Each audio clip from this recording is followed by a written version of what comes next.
मुझे सोना अच्छा लगता है।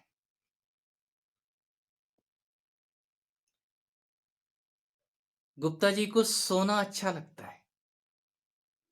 मुझे सोना भाता है।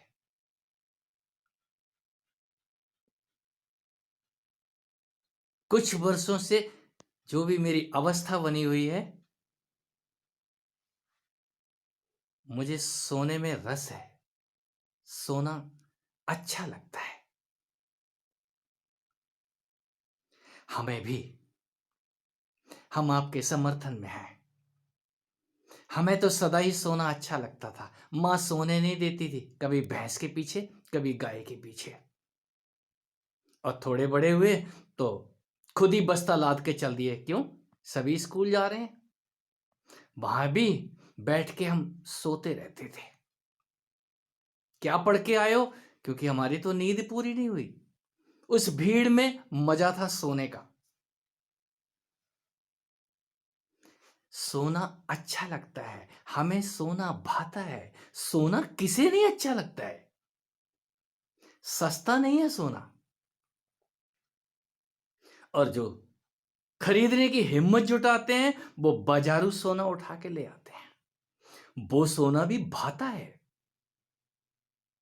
जिनके पास है, जरा उनसे पूछो। और जिनके पास नहीं है, जरा उनकी मनोदशा देखो। बहुत कहानियां सुनी होगी आपने। हमारे पास सोना ही सोना होना चाहिए। अगर हमें भगवान मिलेंगे तो हमसे सबसे पहले ये पूछेंगे, भगवान जी, हमें और कुछ नहीं चाहिए। हम जो चीज छुएं वो सोने की हो जाए। तो भगवान जी वरदान भी दे देते हैं उस कहानी में। जाओ, जो छुओगे वो सोने का हो जाएगा। तो जो भी छूता है उसका सब सोने का हो जाता है। क्या राजपाट, क्या भवन, यहां तक कि बच्चे भी, पत्नी भी, सब सोने की हो जाती है। अब करे तो करे क्या? यस, ये सोना दमकता है। ध्यान में सोने की चकाचौंध होती है। वो पीला कलर, स्वर्णिम कवर, आपके ऊपर आवरण आता है।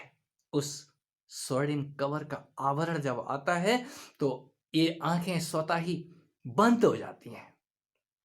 जो बोलते हैं हमारी आधी आंखें बमुश्किल खुलती हैं। आधी भी खोलने की जरूरत नहीं है। पूरी बंद करो और पढ़ जाओ। पढ़ के तो देखो, आप सो के देखो। कम से कम 10 घंटे, 9 घंटे, 12 घंटे। हम 12 घंटे पे जाते हैं। मैं 12 घंटे की बात करता हूं।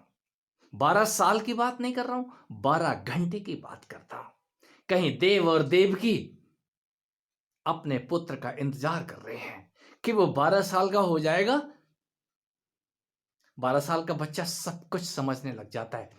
उसको अपने असली माँ बाप की याद आ ही जानी चाहिए। जब याद आती है तो ये तो मेरे पालन पोषण करने वाले माँ बाप हैं। मेरे असली माँ बाप तो जेल में कैद हैं। मुझे उनको छुड़ाना है।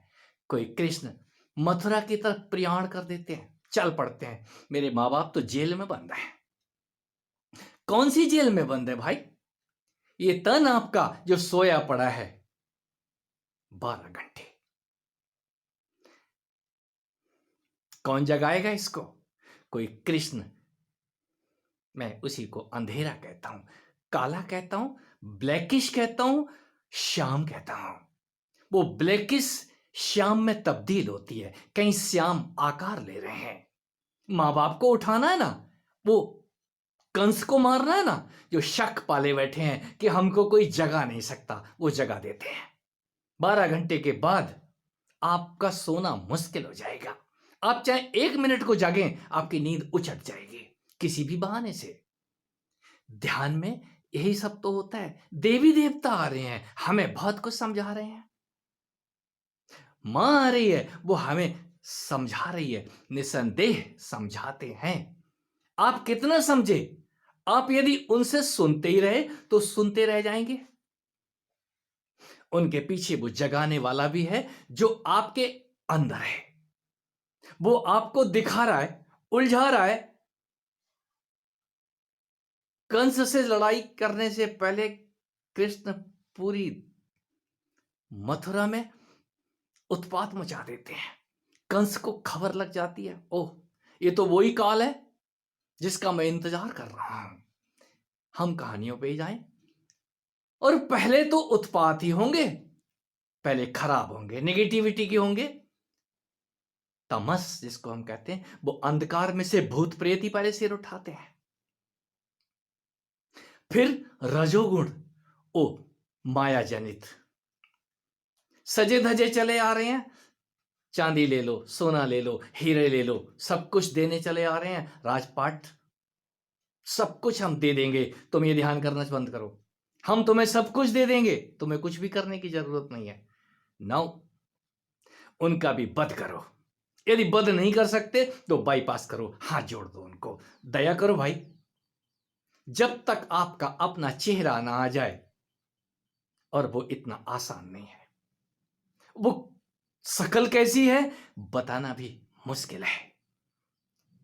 मैं तो नहीं बता सकता और बता भी नहीं पाऊंगा, मेरे पास शब्द नहीं है। आप अपने उस परम चेहरे का इंतजार करें, जिसको जानने के बाद फिर कोई कंस जिंदा नहीं रहता।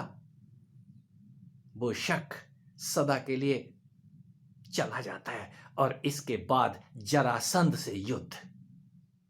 ये लंबी यात्रा है। उस मथुरा के ऊपर, इस तन के ऊपर यदि कोई जाग गया है अंदर, तो उसको फिर काम से युद्ध। जरासंध, आपके जोड़ जो नीचे लगा हुआ है, कम से कम दो टांगों के बीच में जो जोड़ लगा हुआ है उसको पहचानो तो। इस जोड़ से युद्ध शुरू होता है। यहां से भीम को पैदा करो। कालांतर में भगवान कृष्ण भीम को लेकर के जाते हैं, और भीम से बल पैदा करो अपने अंदर, वो काम का बल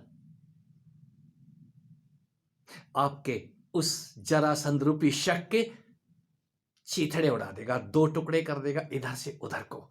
इस समय लगेगा। जो ये सुन रहे हैं, आप बकवास करते हैं, मैं बकवास ही करूंगा, मेरे पास और कुछ है नहीं सिवा बकवास के। आप सीधे सपाट क्यों नहीं बोलते हैं? कोई तरीका नहीं है सीधे बोलने का। यदि आपको नहीं पसंद है, स्विच आपके हाथ में है। मैं तो बोलूंगा, और जब बोलूंगा तो बोलने के बाद मेरे पास खामोशी भी है, चुप्पी भी है। यदि मैं चुप हो गया तो मुझको बुलवाना आसान नहीं है। फिर जो ये बोलते हैं आप बात करना नहीं चाहते, क्यों क्यों बात करूं? जितना बोलना था बोल दिया। आप उसमें से मक्खन नहीं, अमृत ढूंढिए। मैंने विष बमन नहीं किया है, और विष है भी नहीं हमारे पास। हम जो भी देते हैं उस माखन और मिश्री से लटपटे शब्दों की ढेरियां लगा रहा हूं।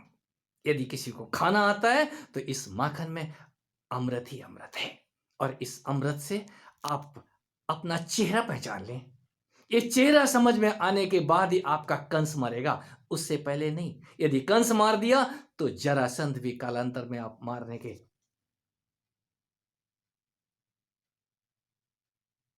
अधिकारी हो जाएंगे कृष्ण की कृपा से।